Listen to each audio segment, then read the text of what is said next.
Bueno, muy buenos días, espero se encuentren bien.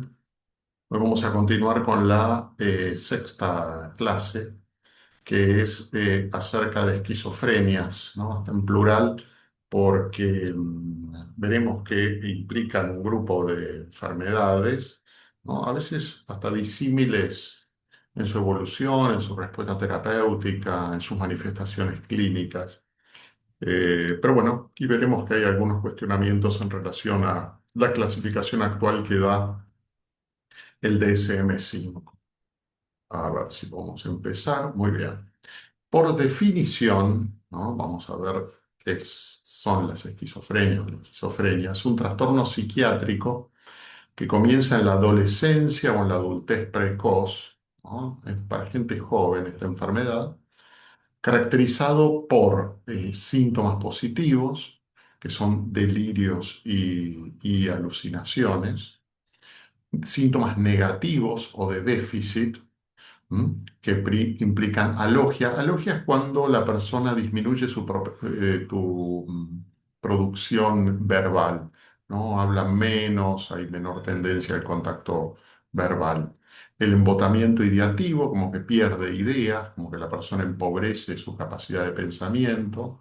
También los síntomas negativos o de déficit implican retraimiento, apatía y autismo. Acá lo pongo en negrita autismo porque el autismo como tal, el término, es un término propio de la esquizofrenia, que después fue utilizado, ¿no? Hoy tenemos las patologías como eran los antiguos autismos o hoy los trastornos del espectro autista, pero originariamente fue un signo descrito por Bloiler, que fue uno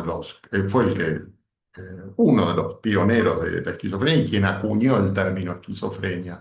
Antes de esquizofrenia, para esta enfermedad se la denominaba demencia precoz, haciendo hincapié más que en la sintomatología, en el deterioro en los jóvenes que ocurría por esta enfermedad.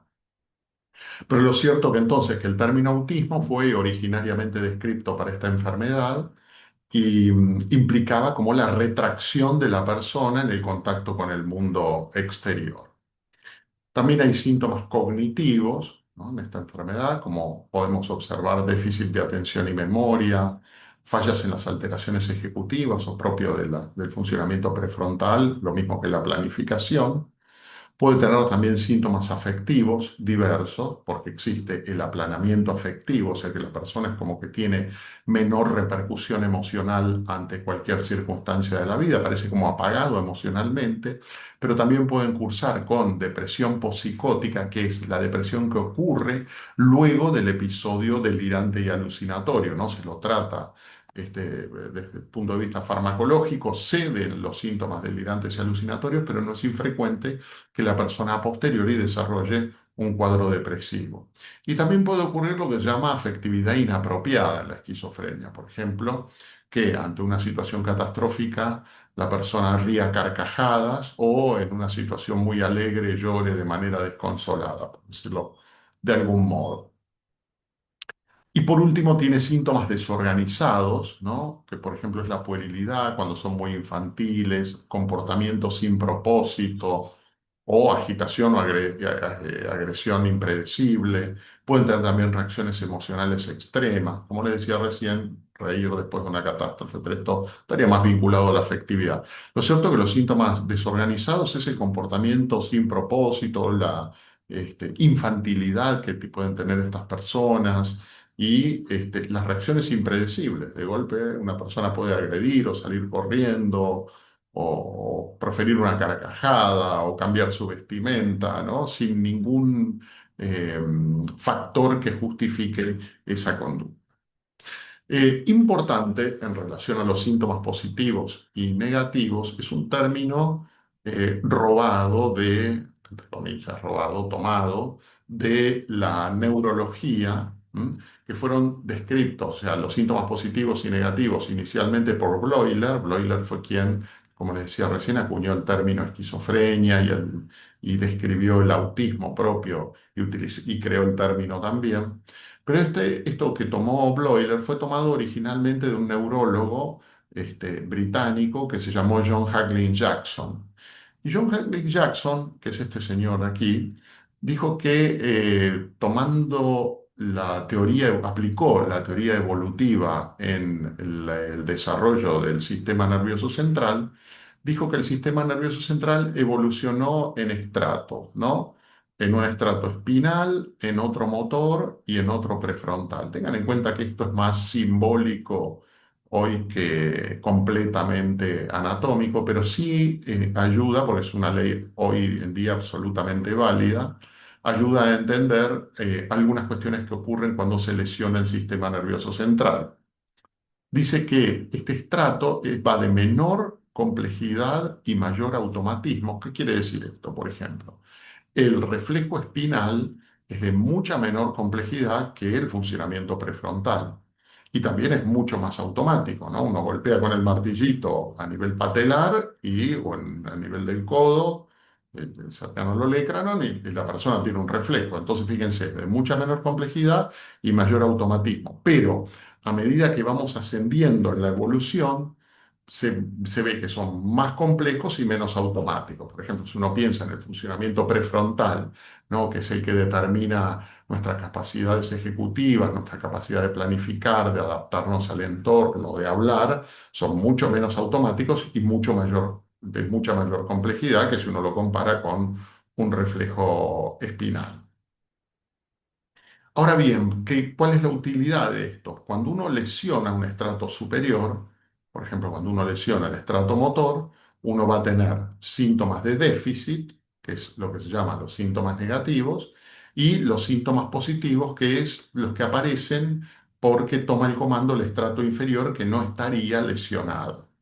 ¿Mm? Un ejemplo de esto, fíjense, volvemos sobre las leyes de Jackson. El estrato espinal, motor y prefrontal. Así ha evolucionado. Este es más organizado, ¿no? Y más desorganizado en el sentido que es más complejo, es más difícil de entender y no es automático como es un reflejo espinal, y es más automático hacia menor automatismo, ¿no? Así funcionan las leyes de Jackson. Lo interesante de esto, vamos a suponer que provocamos una lesión en la estructura motora. Vamos a suponer una ACV, por ejemplo, ¿no? En la estructura motora cerebral. Los síntomas de déficit son clarísimos, ¿no? Vamos a suponer una parálisis o una paresia brachiocrural, ¿no? Por una lesión. Esos serían los síntomas de déficit. De- cuando esto se desregula el estrato inferior, o sea, el espinal, ¿qué es lo que genera? Por ejemplo, la hiperreflexia o la espasticidad propia del ACV serían los síntomas positivos, al igual que la hiperreflexia, secundarios a la lesión del estrato superior. Entonces, ¿cómo se aplica esto a la esquizofrenia? Hoy en día se piensa que la lesión fundamental de la esquizofrenia es a nivel prefrontal, o sea, acá la parte, en la base o en el lado amarillo del triángulo, lo que genera los síntomas de déficit que hablábamos, como alogia, apatía, abulia, autismo. Y los síntomas positivos o de liberación serían los delirios y alucinaciones, por ejemplo. Bueno, creo que quedó más o menos claro, o al menos a mí me pareció, cualquier duda quedó a disposición. Bien.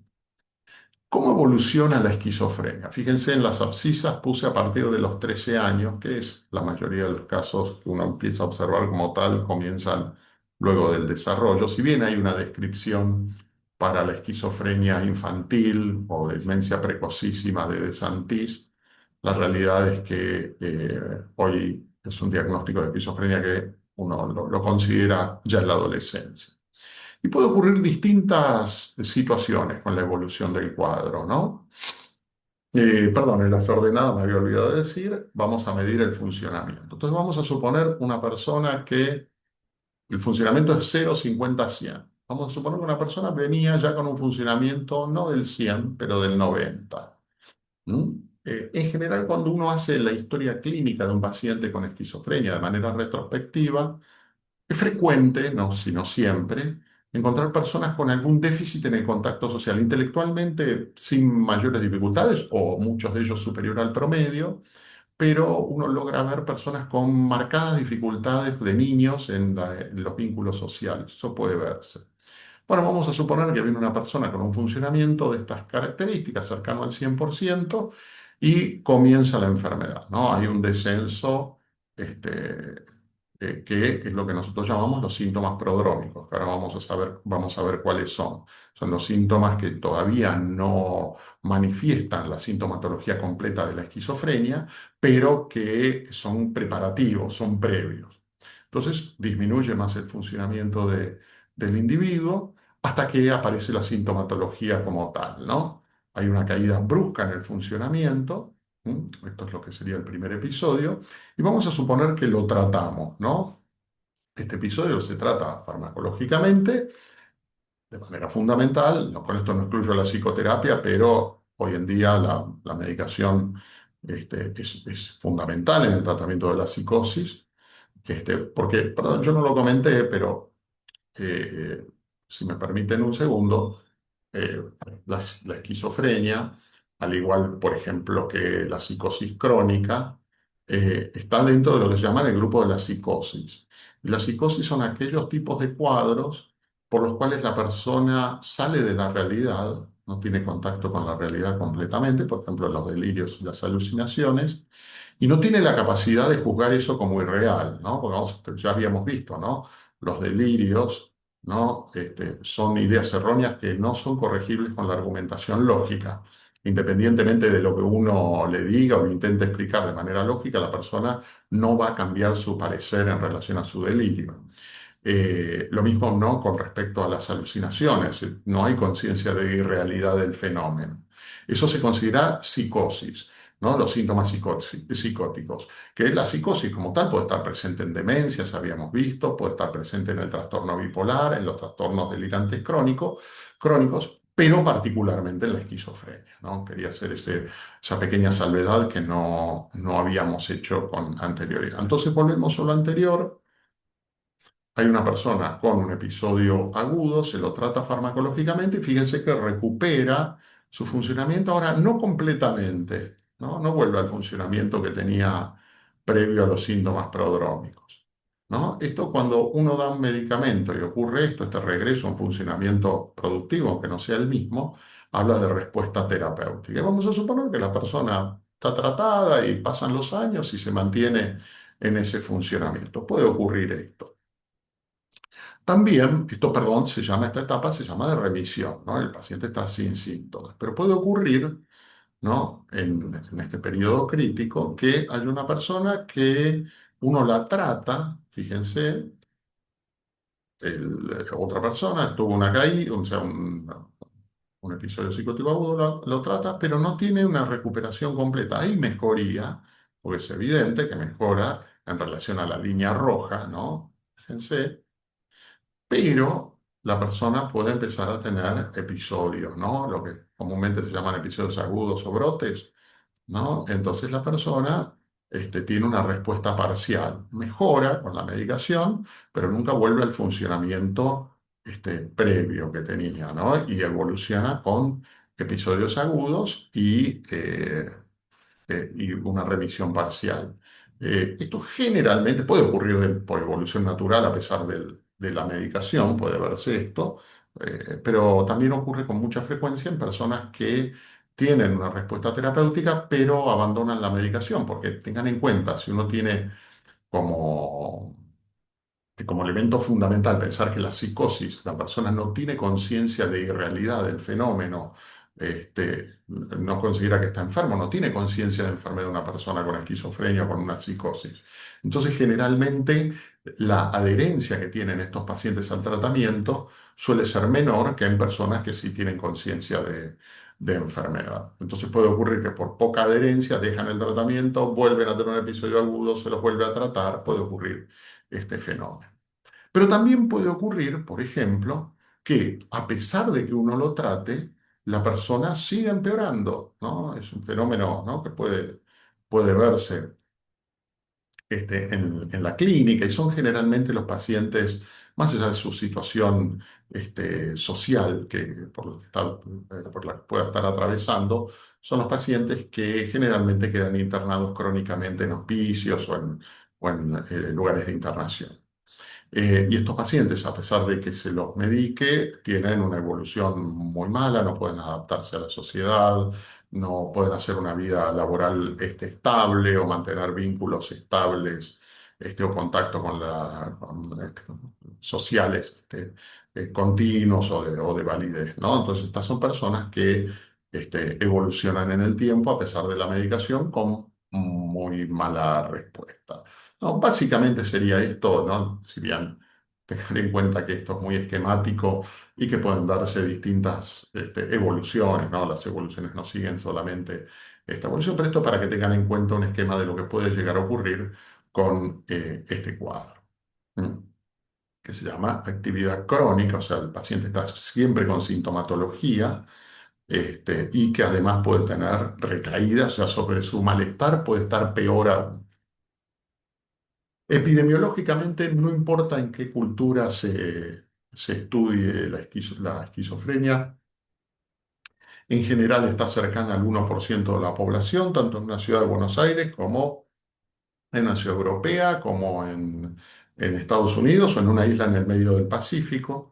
Aparentemente, dicen que es una enfermedad que pagamos, que es el precio, perdón, que pagamos por nuestro excesivo desarrollo del lóbulo prefrontal, ¿no? Que hay un punto donde falla y sería esto la razón por la cual se manifiesta esta enfermedad.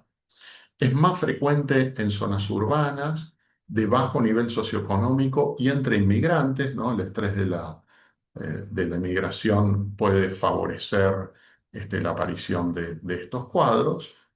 El comienzo, tengan en cuenta, como habíamos dicho, entre los 13 y 25, puede haber algún caso aislado, ¿no? De 30 o mayor de 30, pero lo más frecuente es que esté en este rango etario.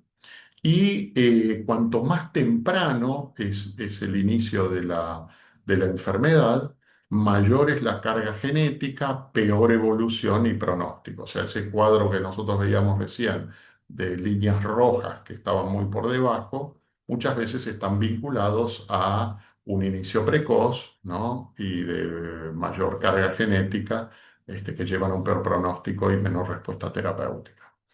Eh, bueno, y esto lo remarco en verde porque ahora más adelante vamos a ver que hay un factor que puede influir de manera determinante en el inicio precoz. Recuerden que cuanto más temprano empieza la esquizofrenia, generalmente peor es el pronóstico. Se sabe que posee un componente hereditario, ¿no? Genético, si bien no se conoce el modo de transmisión, ¿no? Hay casos que son esporádicos y casos que son de agregación familiar. Pero fíjense lo siguiente, aumenta 8 veces, si uno tiene en cuenta al azar en la población un 1%, entre hermanos, no mellizos ni gemelos, hay un 8% más de posibilidades de que un hermano tenga esquizofrenia, aumenta 8 veces, 12 veces cuando uno de los padres tiene esquizofrenia, o 12%, 12% para un mellizo disigótico, o sea, mayor que para 4 veces más frecuente, ¿no? Para un mellizo disigótico que para un hermano no mellizo. Aumenta un 40%, ¿no? Las posibilidades cuando los padres, ambos padres tienen la enfermedad. Y fíjense, 47% para gemelos monocigóticos.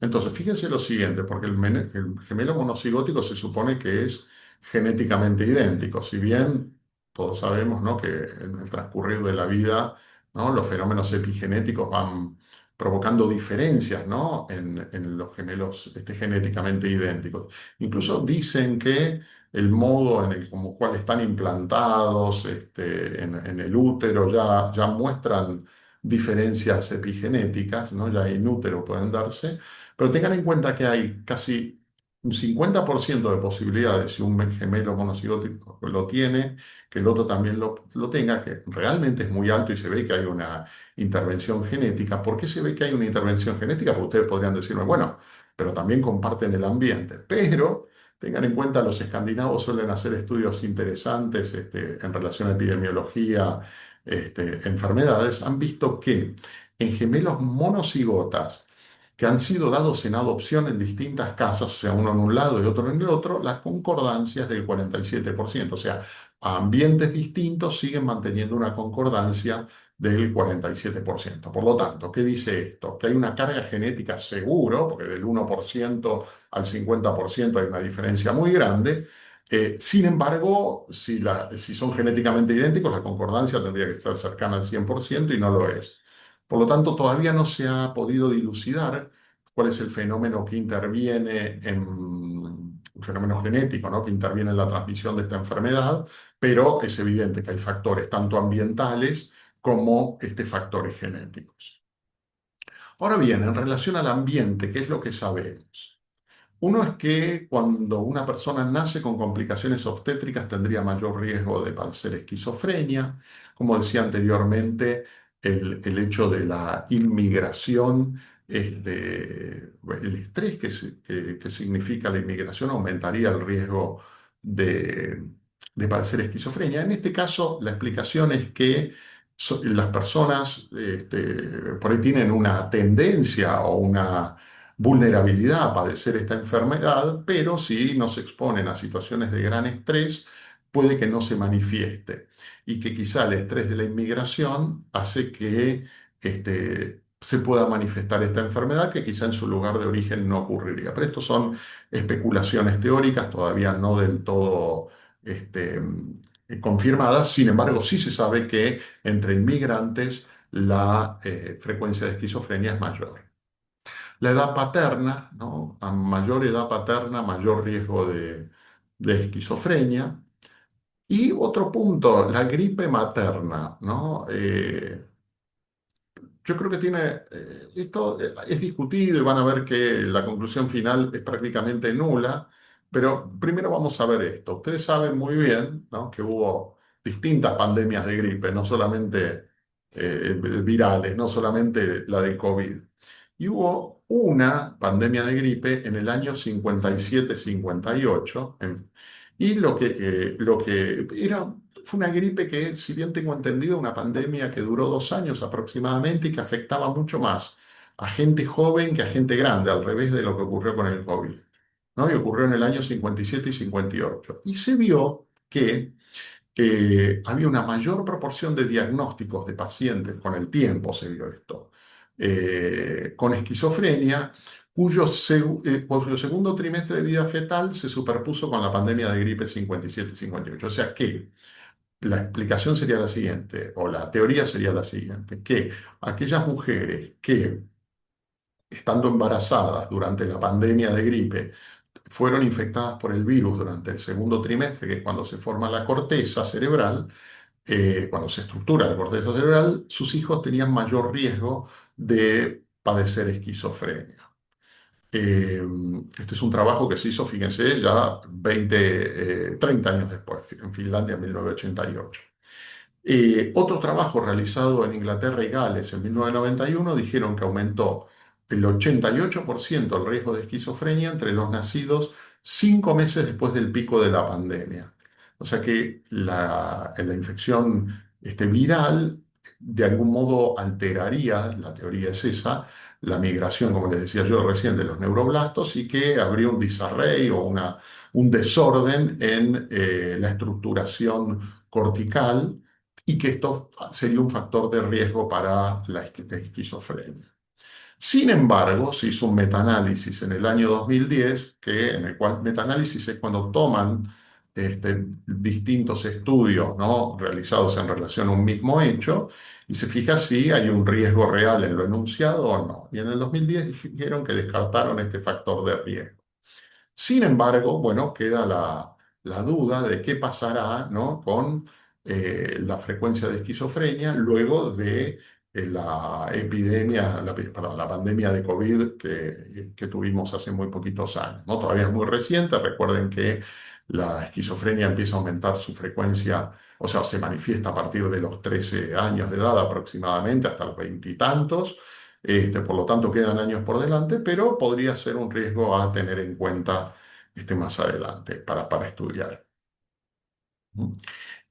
Bien, ¿qué otros factores de riesgo ambientales hay? Hay antecedentes de traumatismos cráneoencefálicos, aumentan el riesgo de esquizofrenia, el antecedente de abuso físico durante la infancia. En realidad, el antecedente de abuso físico es un factor de riesgo para cualquier manifestación de salud mental, ¿no? De alteración de la salud mental, ¿no? Puede verse también aquí en la esquizofrenia. Y un punto importante para tener en cuenta como un factor de riesgo que cada día se confirma más y que se considera que cada vez el riesgo es mayor, es el consumo de cannabis en la adolescencia.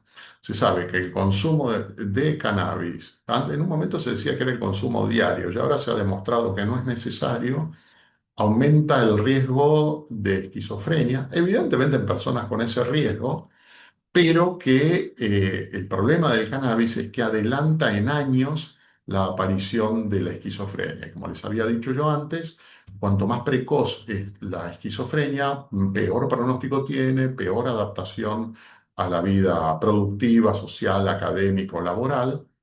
Por lo tanto, el cannabis es una sustancia de riesgo. Ahora se ha visto que no es necesario el consumo crónico habitual, sino que con el consumo esporádico también aumenta el riesgo de cannabis. Si ustedes me preguntan a mí, desde el punto de vista clínico, he visto cuadros, ¿no? que se explican claramente por el consumo de cannabis, por el tratamiento y por la evolución que han tenido.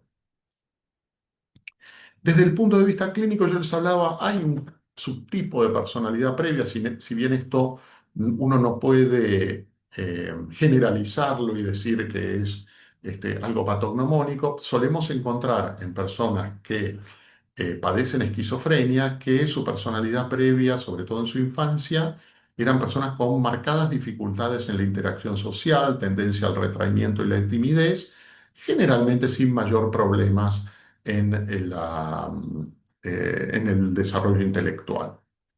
Tiene, como habíamos dicho, síntomas prodrómicos, o sea, síntomas que avisan, ¿no? Que antes que aparezcan los delirios y alucinaciones francos, ¿no? El periodo de estado, síntomas prodrómicos que son bastante característicos, ¿no?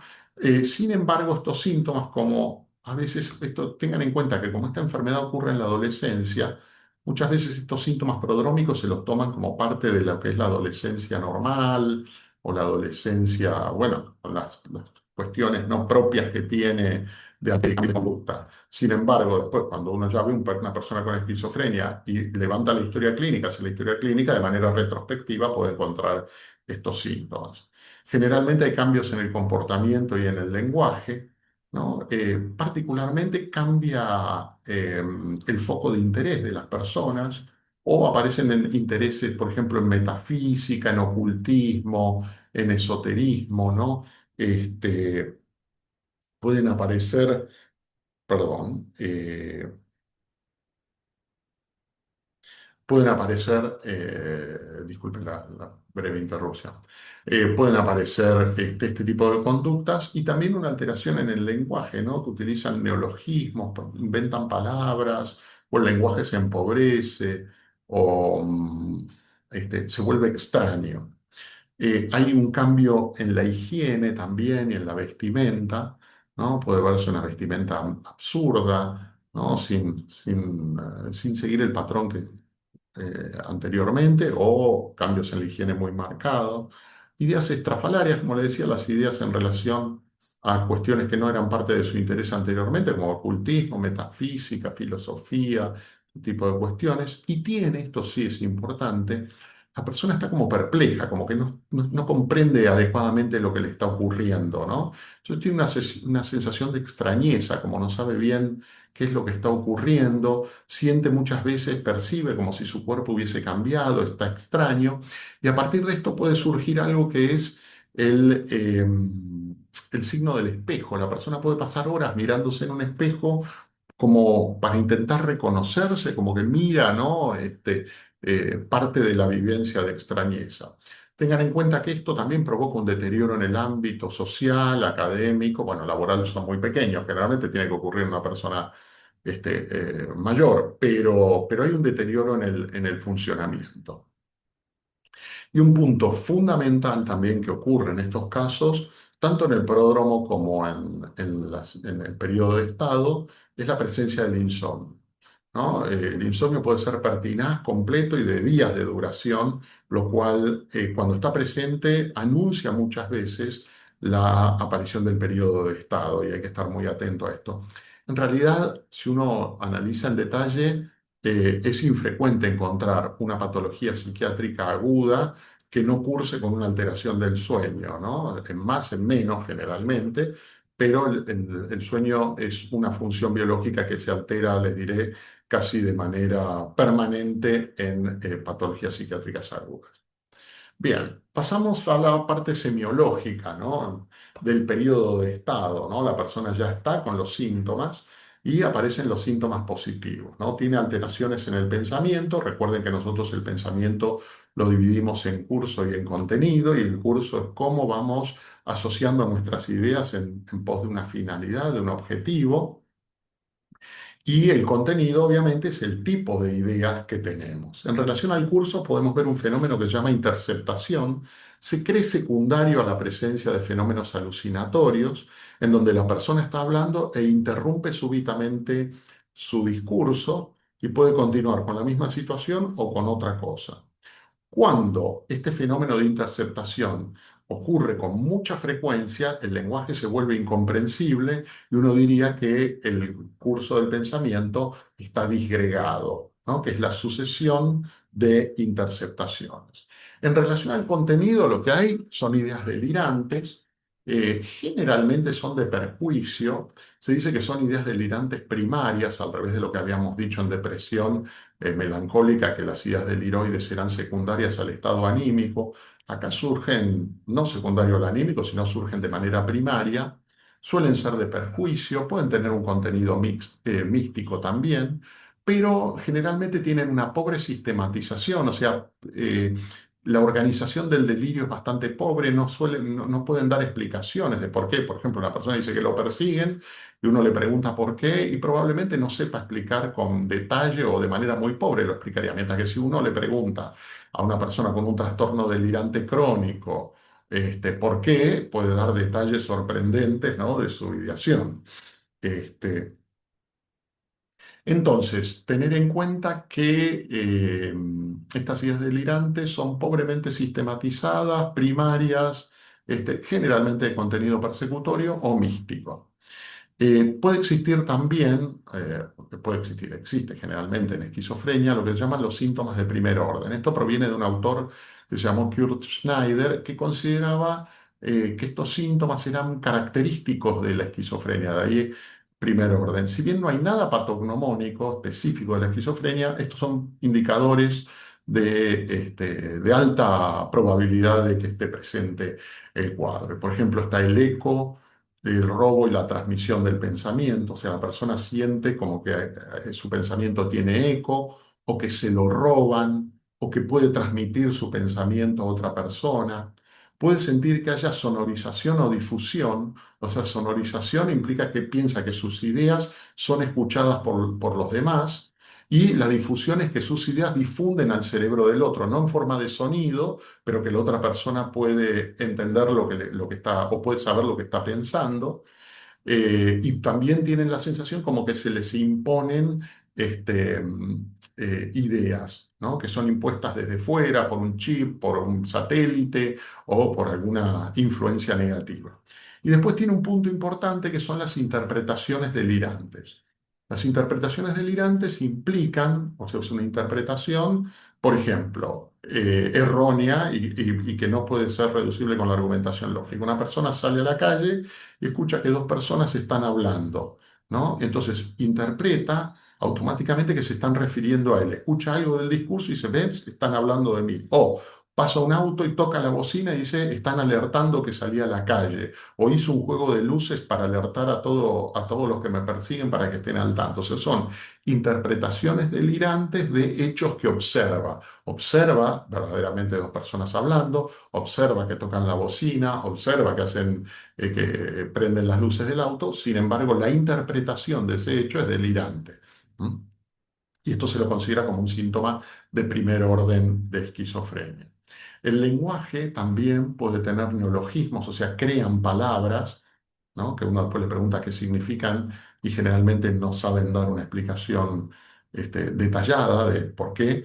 Y después también existe un fenómeno que se llama parafasias, que es la introducción de palabras, o sea, con significado, pero fuera del sentido del discurso, ¿no? Está hablando y de golpe entra una palabra que no tiene conexión con lo que está hablando y continúa el discurso. Es como un fenómeno automático, eso se llama parafasias. Pueden tener también alteraciones sensoperceptivas, y esta es una pregunta de examen que suele ser contestada de manera errónea, ¿no? Cuando uno pregunta cuál es el fenómeno sensoperceptivo más frecuente en la esquizofrenia, los alumnos suelen contestar las alucinaciones auditivas, y esto es parcialmente real. El más frecuente es lo que se llama la pseudoalucinación o alucinación intrapsíquica. ¿Qué significa esto? Que, recuerden, cuando hay una alucinación verdadera, hay espacialidad. El sonido viene desde afuera y la persona lo escucha.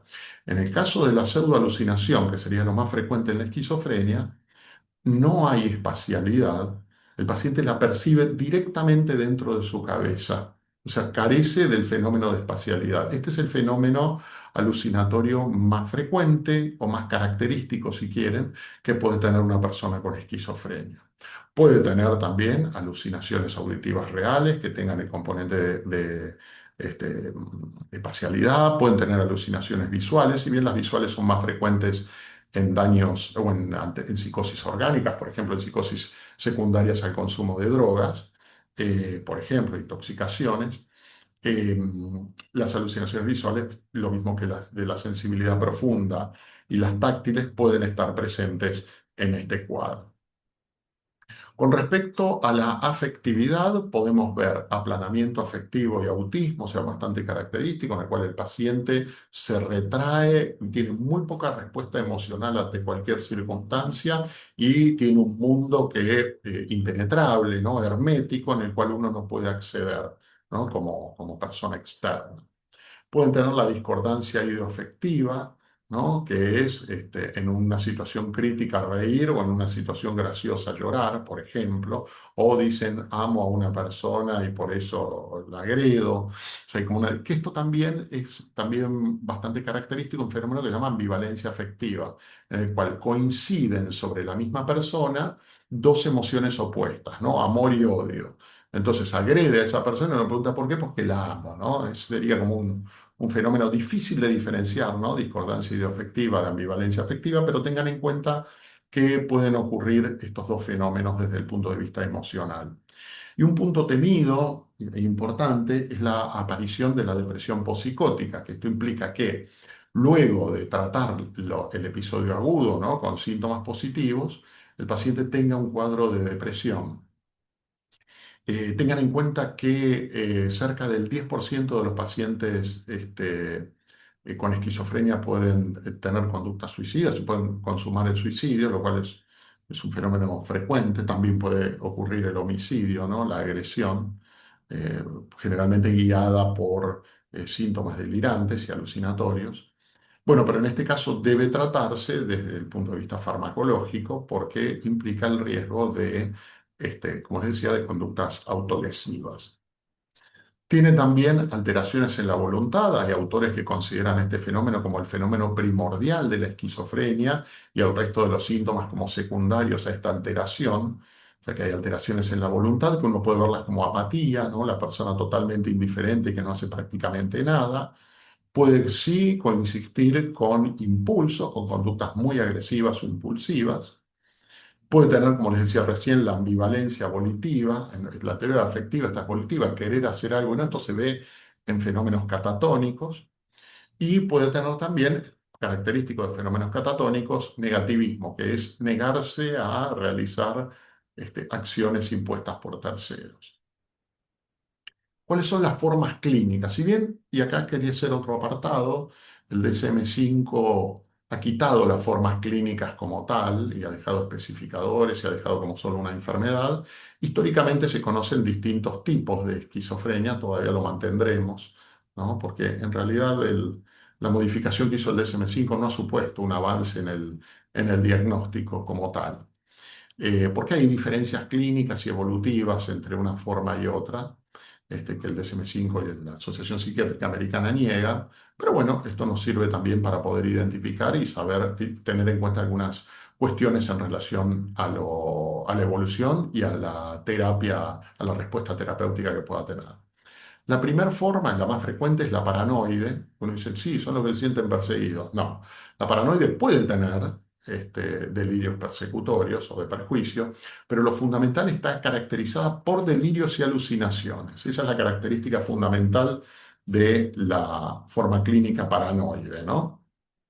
Generalmente aparece de manera más tardía, ¿no? No es de las más precoces, por lo tanto tengan en cuenta que tiene por ende tendría un mejor pronóstico y además tiene una mejor respuesta farmacológica, lo cual hace, dentro de la gravedad de esta enfermedad, puede llegar a tener una buena evolución.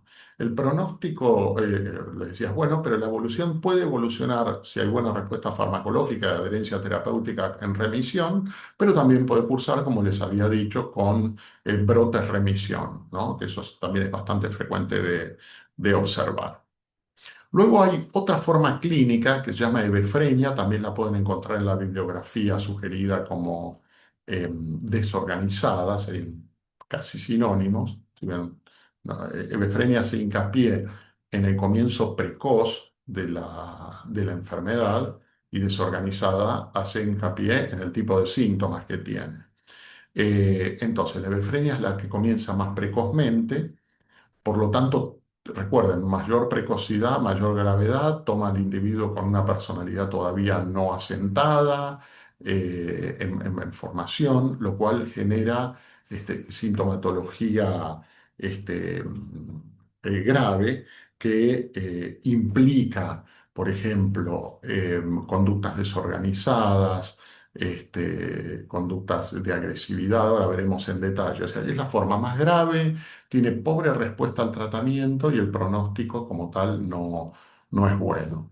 Eh, los síntomas son conductas pueriles o infantiles, ¿no? La persona se comporta como de modo muy infantil, muy deteriorada, hace chistes, tiene, por ejemplo, desinhibición sexual, pueden ser agresivos, un comportamiento a veces como pedante, pero burdamente pedante, que no es que genere, no, uno dice que pedantería, sino como que es muy burdo, tienen comportamientos sin propósito.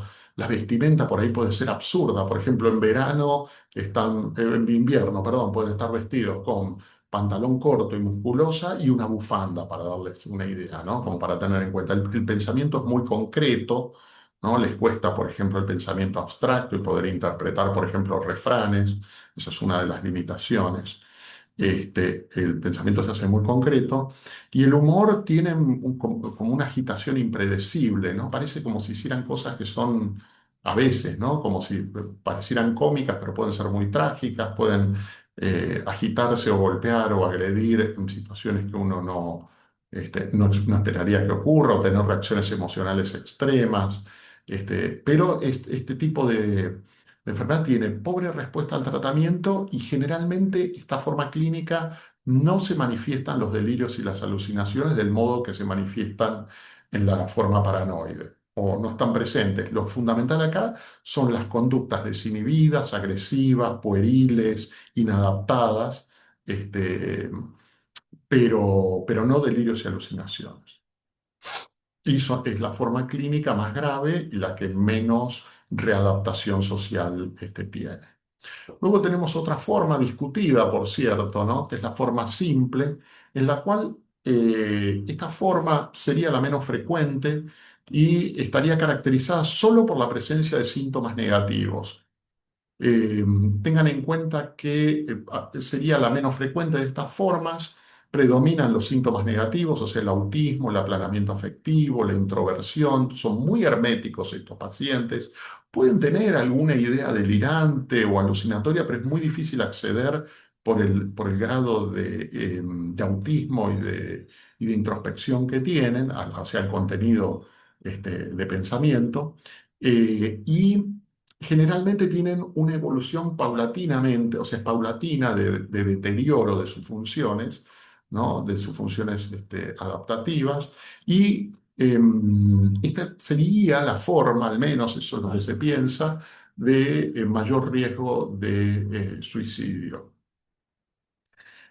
No tiene respuesta al tratamiento, muy pobre al tratamiento farmacológico. La realidad es que el tratamiento farmacológico con antipsicóticos es más efectivo en la forma paranoide, en el resto de las formas tiene una respuesta más bien pobre.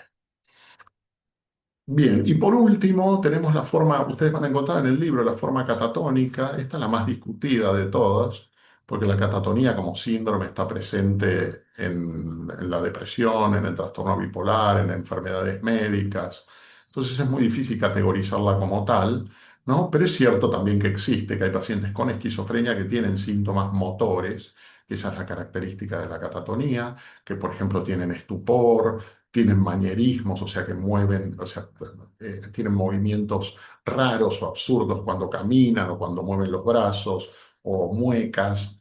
Eh, Pueden tener también negativismo, negarse a alimentar, pueden tener raptos de agresividad, pero lo fundamental de esto es que tienen que tener en cuenta que la esquizofrenia de subtipo catatónico lo que tiene son síntomas psicomotores asociados. Pueden ser inhibidos o excitados, depende del tiempo, y también puede asociarse a hebefrenia, lo cual puede ser de peor pronóstico. Eh, si uno confunde este cuadro, hay un riesgo, porque en la esquizofrenia catatónica la utilización de antipsicóticos, que es el tratamiento que uno utiliza, por ejemplo, en la esquizofrenia paranoide, implican un riesgo de empeoramiento del cuadro, ¿no? De malignizar el cuadro con riesgo de vida para el paciente. Pero este riesgo de catatonía maligna no es exclusivo de esquizofrenia, sino se puede ver en cualquier forma catatónica que uno utiliza antipsicóticos, podría aumentar el riesgo de malignización del cuadro. Bien, entonces para ir finalizando, les diría, las esquizofrenias son un grupo de enfermedades muy variopinto, como habrán visto, con distintos tipos de manifestaciones y respuestas terapéuticas, que tienen como característica común empezar en la adolescencia o en la adultez temprana, y que la evolución puede ser muy cambiante, tiene distintas formas, y recuerden que en las formas que más llaman la atención, la paranoide, por ejemplo, predominan los síntomas positivos, ¿no? O sea, delirios y alucinaciones secundarios a lo que son los síntomas negativos. ¿Mm? Los síntomas negativos serían como el aplanamiento afectivo, la alogia, el autismo, el retraimiento. Bueno, espero que estén muy bien. Cualquier cosa a disposición por preguntas. Que tengan un buen día.